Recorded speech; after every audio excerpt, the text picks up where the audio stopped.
तो hello, welcome back to the new video. तो आज हम फिर से एक नए वीडियो के साथ आए हैं। आपका जो भी चल रहा है क्लास 12 का फिजिक्स चल रहा है, चैप्टर 1, जिसका नाम है विद्युत स्थितिकी, जिसमें हम लोगों ने लास्ट वीडियोस में यहाँ तक जो है सो हम लोगों ने कवर कर लिया था।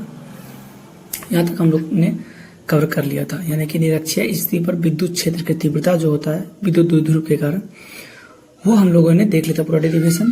तो आज जो है सो हम लोग आगे बढ़ेंगे। आगे बढ़ते हुए हम लोग जो है सो यहाँ से स्टार्ट करेंगे। आज का जो हमारा टॉपिक है उसका नाम है एक समान विद्युत क्षेत्र में स्थित विद्युत द्विध्रुव पर लगने वाले बलयुग्म का आघूर्ण। तो चलिए देखते हैं। ये आपका ए और बी क्या है, विद्युत द्विध्रुव है। हम लोग यहाँ पे जो है सो कंसीडर कर लिए हैं, माना कि एक विद्युत द्विध्रुव ए बी है जिसे प्लस चार्ज और क्यू आवेश जो है मिलकर बना हुआ है। इधर आपका माइनस क्यू चार्ज है, यहाँ पे आपका प्लस क्यू चार्ज है, यहाँ पे आपका माइनस क्यू चार्ज है। प्लस क्यू आवेश पर विद्युत बल जो है सो क्यू ई लगेगा क्षेत्र की दिशा में, तथा माइनस क्यू आवेश पर विद्युत बल जो है सो आपका क्यू ई विद्युत क्षेत्र ई की विपरीत दिशा में जो है सो लगेगा। यानी कि ये आपका जो है इस साइड लगेगा और ये जो आपका है सो अपोजिट डायरेक्शन में लगेगा क्यू ई, लेकिन दोनों पर जो है सो सेम लगेगा, क्यू इंटू ई ही लगेगा। बस एक लगेगा पॉजिटिव पर आपको विद्युत क्षेत्र की दिशा में लगेगा इस डायरेक्शन में, और जस्ट माइनस चार्ज पर इसके अपोजिट डायरेक्शन में लगेगा। नेक्स्ट आपका कहता है कि दोनों बल परिणाम में बराबर लेकिन दिशा में विपरीत हैं। जैसे कि अभी आपको हमने जस्ट बताया है कि दोनों क्या है, परिमाण दोनों का सेम है लेकिन डायरेक्शन क्या है, अलग अलग है। अगर हम यहाँ से बलयुग्म आघूर्ण निकालें तो बलयुग्म आघूर्ण का सूत्र क्या होता है, जिसको हम टाउ से डिनोट कर रहे हैं, बल गुने बलों के बीच की लंबवत दूरी। तो बल क्या हो गया, क्यू इंटू ई, यही ना होता है। एफ इक्वल टू क्या होता है, 1/4 pi epsilon naught Q1 Q2 R square. अगर आप इसको ध्यान से देखें तो ये तो यही है, क्योंकि आपका जो एक पार्ट एक्स्ट्रा इतना पार्ट है, इसी को तो हम लोग बोलते हैं कि ई है, विद्युत क्षेत्र की तीव्रता, यही तो है। एक जब ये आता है यानी कि Q जब आया है तब आपका ये क्या हो गया, फोर्स हो गया, बल हो गया, इनटू बलों के बीच की दूरी अगर हम लोग यहाँ से फाइंड करें तो ये दोनों के बीच की दूरी क्या हो जाएगा, ये परपेंडिकुलर डिस्टेंस ही ना होगा। तो ये अगर आप निकाले, ये आपका 12 है, ये थीटा एंगल बना रहा है, तो यहाँ से हम लोग निकाल सकते हैं इजिली। तो साइन थीटा इक्वल टू हम निकाल सकते हैं, लंब क्या होता है, अगर हम इस ट्रायंगल में अगर हम साइन थीटा बनाएं,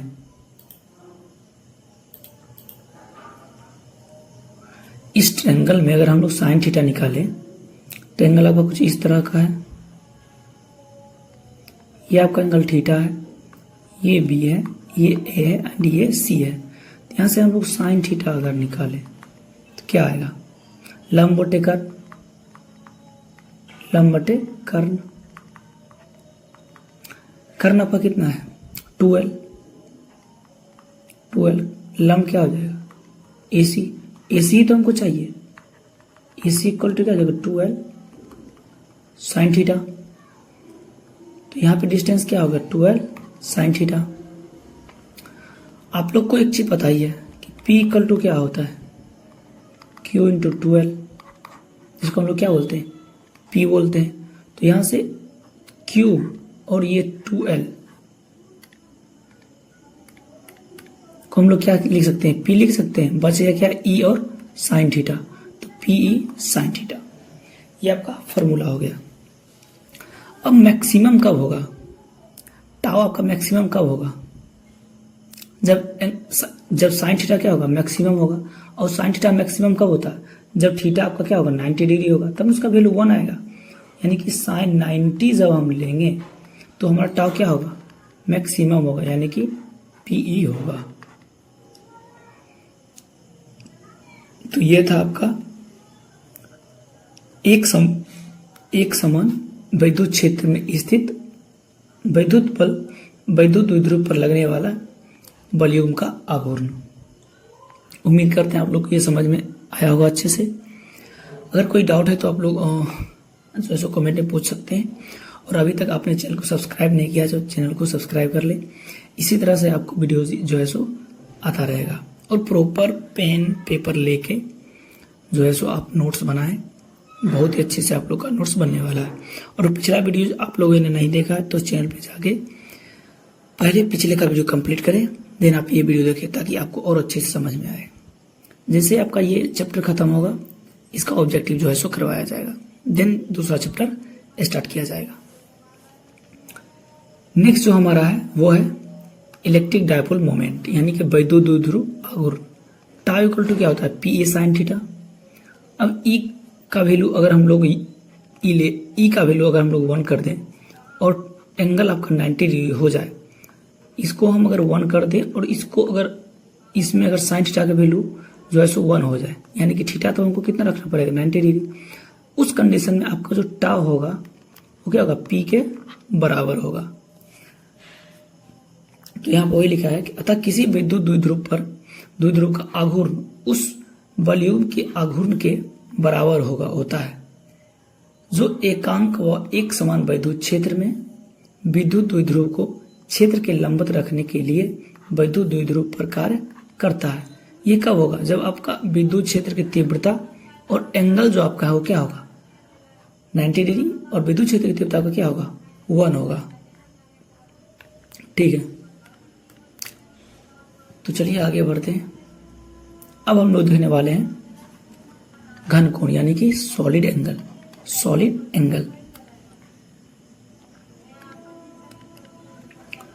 सॉलिड एंगल क्या होता है, किसी कोणीय पृष्ठ का क्षेत्रफल गोले के केंद्र पर जितना कोण जो है सो आंतरिक होता है उसे हम लोग पृष्ठ कोण द्वारा केंद्र पर बनाए गए घन कोण कहते हैं। इसे जो है सो हम लोग ओमेगा से डिनोट करते हैं, यानी कि इसे हम लोग क्या करते हैं, डिनोट करते हैं, ओमेगा से डिनोट करते हैं। तो यहाँ पे हम लोगों ने एक कोण जो है सो सॉलिड लिया है, इसका रेडियस हम लोगों ने लिया आर। एक मैंने यहाँ पे कंसीडर किया है कि एलिमेंटल स्ट्रिप लिया जिसका एरिया क्या है डी ए, लगभग बहुत छोटा। तो यहाँ अगर एरिया बहुत छोटा है तो यहाँ का जो कोण जो होगा वो भी क्या लिए हम लोग डी डब्ल्यू लिए हैं, बहुत ही छोटा लिए डी ओमेगा। इसको हम लोग बाद में क्या करेंगे, अभी छोटा से ले रहे हैं, बाद में अगर हम इंटीग्रेट कर दें तो ये ऑटोमेटिक क्या होगा पूरा का आ जाएगा। तो यहाँ पे वही लिया डी एफ क्या है, क्षेत्रफल है जो केंद्र के आंतरिक घन कोण डी ओमेगा होता है, डी ओमेगा है। तो यहाँ से अगर एंगल निकाले तो क्या होता है, एंगल क्या होता है एरिया अपॉन रेडियस का स्क्वायर। तो ये आपका डी ओमेगा क्या हो जाएगा, एरिया अपॉन रेडियस का स्क्वायर। इसका जो मात्रक होता है वो होता है स्टेरेडियन। 1 स्टेरेडियन कब, यदि आपका डी ए आर स्क्वायर के बराबर हो जाए, अगर आपका डी ए जो है एरिया जो है ये आर स्क्वायर के अगर बराबर हो जाए तो आपने डी ए के बदले हम क्या लिख सकते हैं, आर लिख सकते हैं। तो डी ओमेगा आपका क्या हो जाएगा, R square by are square, यानी कि डी ए अगर आर स्क्वायर के बराबर होते हैं यहाँ पर कट जाए कितना आ जाएगा 1 आ जाएगा। तो यही वो यहाँ पर वही है, डी ओमेगा यहाँ पर क्या हो जाएगा 1 रेडियन। कब होगा, जब आपका एरिया जो है सो आर स्क्वायर के बराबर में हो जाएगा। अतः एक स्टेरेडियन वह घन कोण होता है जो किसी त्रिज्या के वर्ग के बराबर क्षेत्रफल केंद्र पर आंतरिक करता है। अब गोले के समान पृष्ठ के लिए हम लोग अगर देखें तो क्या होता है, D equal to 4 pi are square गोला के लिए। तो ओमेगा आपका क्या हो जाएगा 4 pi are square by are square. तो यहां से क्या हो जाएगा, आर स्क्वायर आपका क्या हो जाएगा कैंसिल आउट हो जाएगा, क्या हो जाएगा 4 पाई स्टेरेडियन। तो ये आप ऑब्जेक्टिव के लिए आप ये ध्यान में रख सकते हैं, ये आपको ऑब्जेक्टिव में आ सकता है। यानी कि अतः गोले का जो संपूर्ण क्षेत्रफल है केंद्र पर 4 पाई घन कोण आंतरिक करता है, यानी कि बनाता है।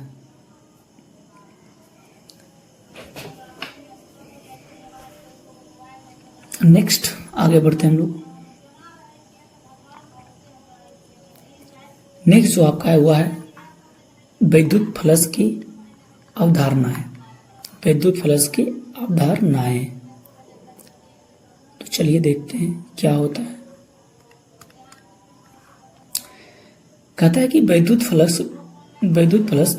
क्षेत्र का वह गुण होता है जिसमें विद्युत क्षेत्र में किसी काल्पनिक पृष्ठ पर वैद्युत फ्लक्स उस पृष्ठ से गुजरने वाली वैद्युत बल रेखा की संख्या की माप होती है। इसे हम लोग फाई ई से प्रदर्शित करते हैं। अब देखिए, ये जो आपका है काफी ज्यादा इंपॉर्टेंट रहने वाला है, क्योंकि कई बार जो है सो ये डायरेक्ट बोर्ड एग्जाम में पूछा गया है। तो ये आप लोग के लिए इंपॉर्टेंट रहने वाला है।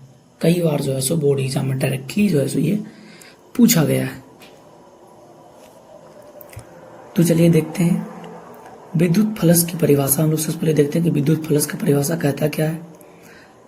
विद्युत फ्लक्स की परिभाषा कहता है कि माने किसी विद्युत क्षेत्र ई में कोई लघु क्षेत्रफल डीए है, तब vector E into vector DA, यानी कि यहाँ पे डॉट प्रोडक्ट है, के सदिश गुणनफल को क्षेत्रफल डीए से गुजरने वाले विद्युत फ्लक्स कहते हैं।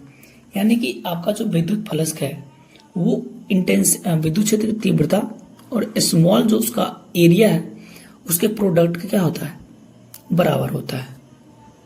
हम लोग मान लीजिए विद्युत क्षेत्र की कोई तीव्रता है, जहाँ पे हम लोग यहाँ पे फ्लक्स का माने कि यहाँ पे इसका जो एक एरिया लिए हैं, छोटा सा एरिया, जिसको हम लोग डीए कंसीडर किए हैं। विद्युत क्षेत्र की तीव्रता आपका ई हो गया, एंगल जो है सो हम लोग क्या लिए हैं, थीटा एंगल लिए हैं।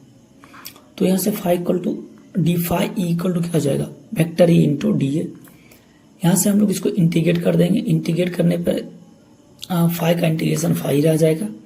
यहाँ इंटीग्रेशन हम लोग जब एरिया के रिस्पेक्ट में कर रहे हैं तो ये आपका क्या हो जाएगा, ये विद्युत क्षेत्र की तीव्रता और कॉस थीटा क्या हो जाएगा, कांस्टेंट हो जाएगा। और आपको पता है vector A into vector B equal to A B cos theta होता है। तो यहाँ से ये आपका क्या होगा, कांस्टेंट हो गया, बाहर आ गया। इंटीग्रेशन किसका करेंगे, एरिया का। अब एरिया का इंटीग्रेशन क्या होता है, ए होगा। तो यहाँ से फाई इक्वल टू क्या हो जाएगा, ई ए कॉस थीटा, यानी कि फाई ई इक्वल टू आपका हो जाएगा ई ए कॉस थीटा। ये आपका बहुत ही ज़्यादा इंपॉर्टेंट है। कई बार ये जो है सो डायरेक्टली इसको परिभाषा पूछा गया एग्जाम में। अब इसका हम लोग अगर मात्रक देखें तो इसको मात्रक हो जाता है न्यूटन पर कूलम इंटू मीटर स्क्वायर, यानी कि न्यूटन मीटर स्क्वायर पर कूलम। इसी को हम लोग बोलते हैं बोल्ट पर मीटर इंटू मीटर स्क्वायर। इसको जब यहाँ से आप लोग यहाँ से काटिएगा एक, तो यहाँ से कट जाएगा, तो क्या बचेगा, वोल्ट मीटर। यानी कि इसका मात्रक क्या हो जाता है, न्यूटन मीटर स्क्वायर पर कूलम्ब स्क्वायर, या फिर आप लोग बोल सकते हैं वोल्ट मीटर। दोनों याद रखिएगा, बोर्ड एग्जाम में कोई भी जो है सो बीमा पूछा जा सकता है। अगर इसका हम बीमिया सूत्र निकाले तो ये हो जाएगा आपका ML³ T⁻³ E⁻⁻1। अब राशि का बात करें तो ये आपको क्या होता है, अदिश राशि होता है। ऐसे भी ये क्या है, डॉट प्रोडक्ट है, और डॉट प्रोडक्ट क्या होता है, अदिश राशि दिखाता है। नोट में आपका कुछ पॉइंट है जो काफी ज्यादा इंपॉर्टेंट रहने वाला है, तो आप लोग इसके ध्यान में रखिएगा। कहता है कि यदि वैद्युत बल रेखा किसी जो है रेखा पृष्ठ के अंदर जो है अंदर हो जाएगा, अंदर प्रवेश कर रही हो तो वैद्युत फ्लक्स ऋणात्मक होगा। अगर विद्युत बल रेखा जो है सो अगर किसी भी पृष्ठ के अंदर अगर जो है सो प्रवेश कर रहा है, यानी कि एंट्री ले रहा है, तो क्या जो ऋणात्मक हो जाएगा।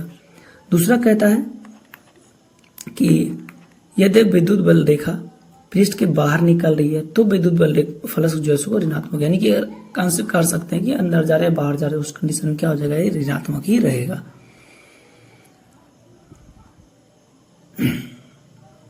नेक्स्ट आपका जो है सो विभिन्न प्रकार के आवेश घनत्व, ये भी आपका काफी ज्यादा इंपॉर्टेंट है ऑब्जेक्टिव के लिए, और मे भी इससे न्यूमेरिकल्स भी पूछा जाता है। तो चलिए देखते हैं क्या होता है। वैद्युत घनत्व 3 प्रकार के होते हैं। इसे आप इसको इम्पोर्टेंट ही समझिए, क्योंकि हो सकता है इसका डायरेक्ट पूछे कितने टाइप्स का होता है, डिस्क्राइब करिए, तो 4 नंबर में क्वेश्चन आ सकता है, या फिर 2 डिफिनेशन लिखने के लिए भी बोल सकता है। तो पहला आपका है रेखीय आवेश घनत्व। रेखीय आवेश घनत्व क्या कहता है? यदि किसी चालक तार की एकांक लंबाई पर विपरीत आवेश को रेखीय आवेश घनत्व कहते हैं। यानी कि कोई अगर चालक तार है, उसके एकांक लंबाई पर जो विपरीत आवेश को जो होता है उसको हम लोग कहते हैं रेखीय आवेश घनत्व। इसे हम लोग जो है सो लैम्डा से क्या करते हैं, डिनोट करते हैं। यदि किसी चालक तार की लंबाई L है और विपरीत आवेश Q है, तो जो रेखीय आवेश घनत्व होगा लैम्डा, वो हो जाएगा Q/L। ये फॉर्मूला याद रखिए, डायरेक्ट ये ऑब्जेक्टिव में पूछा जा चुका है, ये डायरेक्ट ऑब्जेक्टिव में पूछा जा चुका है, तो आप इसको याद रखिएगा। तो यहाँ से अगर इसका हम मात्रक निकाले तो क्या हो जाएगा, कूलम पर मीटर, क्योंकि चार्ज का क्या होता है कूलम, ये L यानी कि लेंथ है, लेंथ का क्या होता है मीटर होता है।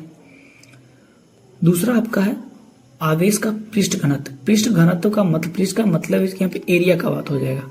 इसको हम लोग जो है सो सिग्मा से डिनोट करते हैं। ये जो है एकांक पृष्ठ क्षेत्रफल को पृष्ठ घनत्व हम लोग कहते हैं। चालक जो अगर एकांक पृष्ठ क्षेत्रफल पर लग रहा है तो वो क्या हो जाएगा, पृष्ठ घनत्व हो जाएगा। इसे हम लोग सिग्मा से डिनोट करते हैं। तो सिग्मा इक्वल टू क्या है Q/L²। तो अगर इसका यूनिट क्या है कूलम पर मीटर स्क्वायर। ये छोटा सा टॉपिक है, ध्यान में रखिए, ऑब्जेक्टिव पूछा जा सकता है डायरेक्टली। नेक्स्ट आपका है आवेश का आयतन घनत्व। आयतन का मतलब यहाँ पे क्या होगा, वॉल्यूम।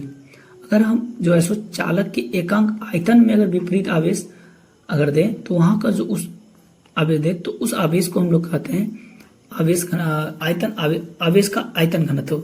इसे हम लोग जो है सो रो से डिनोट करते हैं। रो से, रो इक्वल टू क्या हो जाएगा Q/V। इसका यूनिट का बात करें तो क्या हो जाएगा कूलम पर मीटर क्यूब। नीचे आपको लिखा हुआ है coulomb per metre cube.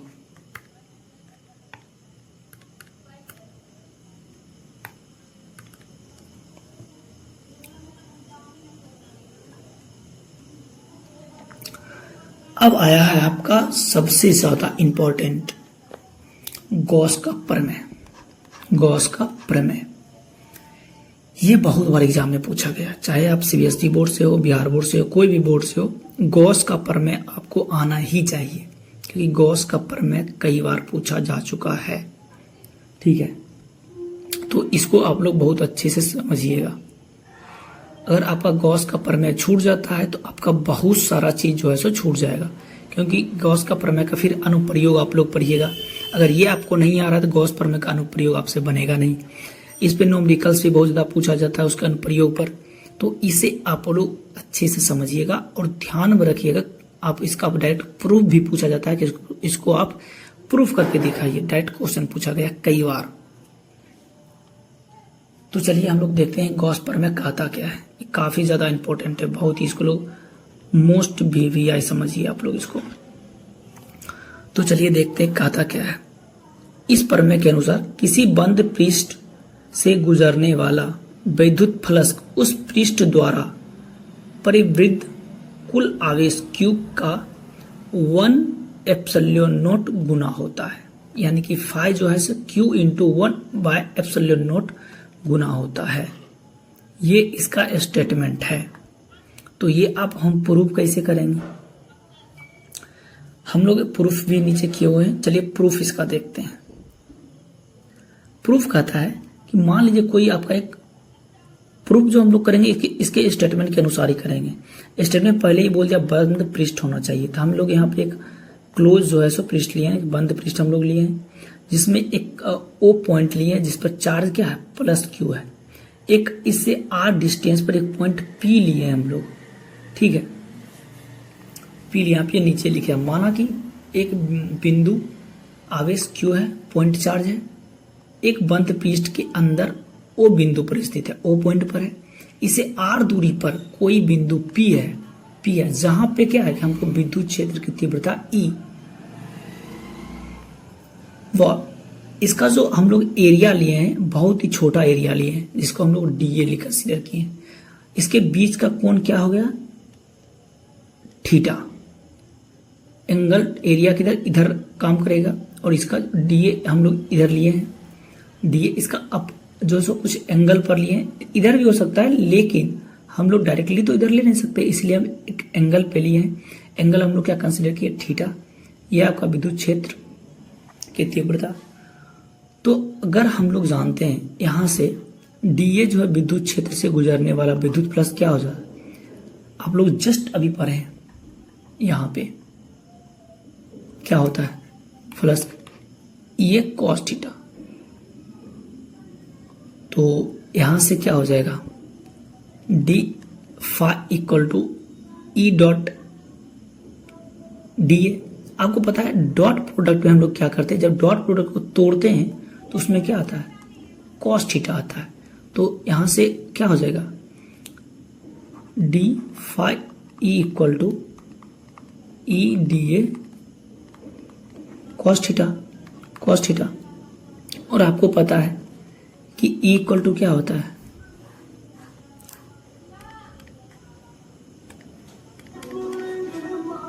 E equal to आपको क्या होता है, 1/4 epsilon naught q by are square. तो यहां से इसका वैल्यू अगर हम इसमें पुट कर दें इस इक्वेशन में, क्या हो जाएगा, Q/4 epsilon naught d A cos theta by are square. अब आप लोग एक चीज देखिए, आप लोग को पता है कि डी ओमेगा क्या होता है, d A cos theta by are square. आपको ये पहले ही पता है, ऊपर जस्ट अभी हम लोगों ने देखा था। तो इसके बदले में हम लोग क्या लिख सकते हैं, डी ओमेगा लिख सकते हैं। तो डी फाई इक्वल टू क्या हो जाएगा, Q/4 epsilon naught D omega. अब हम लोग इसका इंटीग्रेशन करेंगे, तो संपूर्ण पृष्ठ से गुजरने वाला विद्युत प्लस निकालेंगे। इंटीग्रेशन करेंगे तो ये पूरा पार्ट आपका क्या है, कांस्टेंट है, तो ये बाहर हो जाएगा। वेरिएबल क्या है, ओमेगा। तो फाई का इंटीग्रेशन फाई रह जाएगा, ओमेगा को हम लोग क्या करेंगे, इंटीग्रेट करेंगे। और ओमेगा इक्वल टू जस्ट अभी हम लोग निकाले 4 पाई होता है।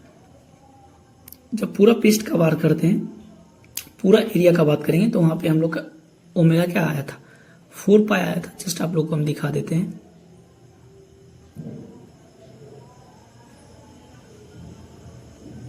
यहां पे देखिए, यहां पे क्या क्या आया, 4 पाई आया है। पूरा पृष्ठ का जब हम लोग बात किए थे गोलक, तो उसी तरह से यहाँ पे क्या हम पुट कर सकते हैं, 4 पाई। 4 पाई जैसे पुट करेंगे तो आपका ये पाई और 4 पाई क्या होगा, कैंसिल आउट हो जाएगा, बचेगा Q/एप्सिलॉन नॉट। तो ये था आपका गॉस प्रमेय का प्रूफ। इस तरह से हम लोग इसका प्रूफ करते हैं। तो उम्मीद करते हैं आपको वीडियो पसंद आया हो, और आपको अगर वीडियो पसंद आया है तो आप चैनल को सब्सक्राइब करें, वीडियोस को लाइक करें, ताकि इसी तरह से हमको मोटिवेशन मिले और हम इस तरह से वीडियो आप लोग के लिए लाते रहें। तो मिलते हैं नेक्स्ट वीडियो में। आज के लिए इतना ही रहने देते हैं। नेक्स्ट वीडियो जो आपका आएगा उसमें हम लोग देखेंगे गॉस प्रमेय का अनुप्रयोग, अलग अलग कंडीशन में देखेंगे। ठीक है, तो मिलते हैं नेक्स्ट वीडियो में। एक बार फिर से बोल दे रहे हैं, आपको अगर वीडियोस पसंद आता है तो चैनल को सब्सक्राइब करें, वीडियोस को शेयर करें, और कोई डाउट अगर आपके दिमाग में आ रहा है, कहीं समझने में दिक्कत हुआ है, तो आप कमेंट करें। नेक्स्ट जब हम वीडियोस बनाएंगे तो उस डाउट को पहले क्लियर करेंगे, देन उसके बाद हम लोग अगला टॉपिक पे चलेंगे। तो इस टॉपिक से पहले आपका जो भी इसके ऊपर डाउट है वो आप कमेंट में पूछिए। अगर आपने पिछला वीडियो नहीं देखा, पिछला लेक्चर जाके देखें, स्टार्टिंग से देखें, लेक्चर 1 से देखें, ताकि आपको और अच्छे से समझ में आए। तो मिलते हैं नेक्स्ट वीडियो में। जय हिंद।